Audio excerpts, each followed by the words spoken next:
Assalamualaikum warahmatullahi wabarakatuh. Selamat pagi, selamat siang, selamat sore, selamat malam anak-anak seluruh Indonesia.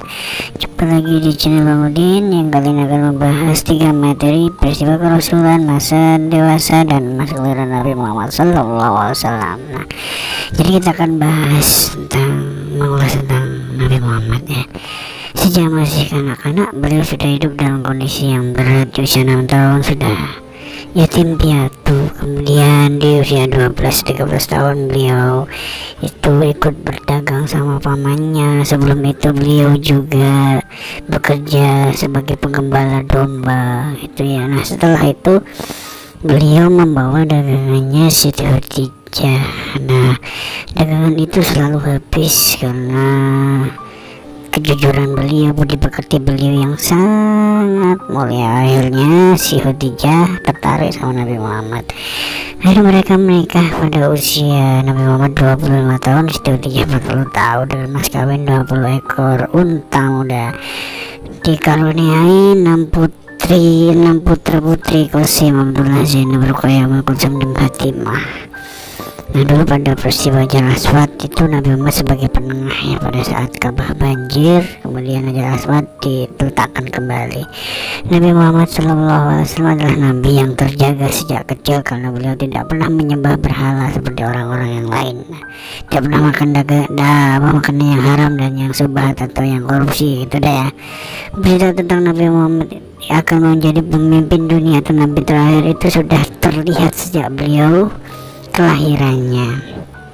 Nubuwah adalah tanda kenabian ada pada diri seorang Muhammad SAW. Tandanya itu namanya nubuwah ya.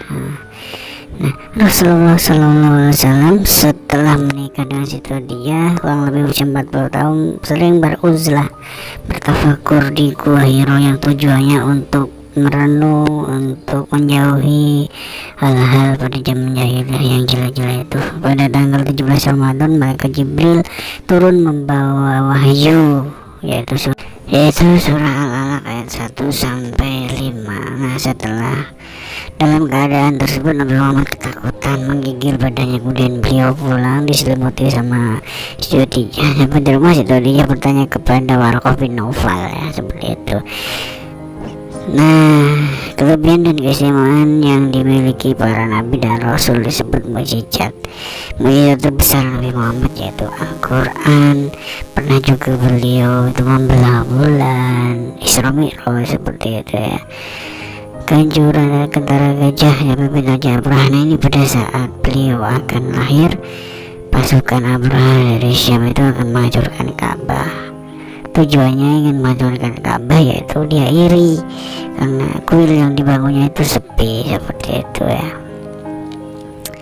Nah, ini sifat-sifat yang dimiliki Rasulullah. Sidik yang pertama yang benar, yang dua amanah, kemudian fatonah, tablik ya. Sidik itu artinya benar, tidak mungkin Nabi Muhammad itu bohong.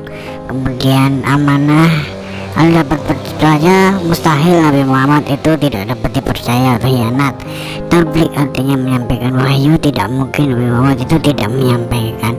Fatonah artinya cerdas, mustahil Nabi Muhammad memiliki sifat baladah atau bodoh. Nah, jadi itu sifat-sifat wajib Nabi Muhammad Sallallahu Alaihi Wasallam yang perlu kita contoh, yang perlu kita teladani dalam kehidupan sehari-hari.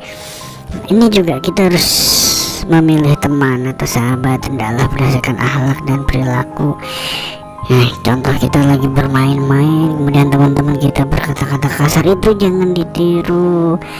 Lagi main, teman ada azan, kita sholat harusnya, tapi teman-teman kita tidak sholat, itu jangan ditiru. Jadi kita harus memilih teman yang baik, kita harus memilih teman yang akhlaknya mulia, yang dapat kita contoh, yang dapat menjadikan kita ikut masuk surga lah ya. Jangan lupa ya anak-anak di subscribe, kemudian di like ya. Setelah di like nanti komen di bawah nama dan kelas, lalu boleh di share di Facebook. Terima kasih. Assalamualaikum warahmatullahi wabarakatuh.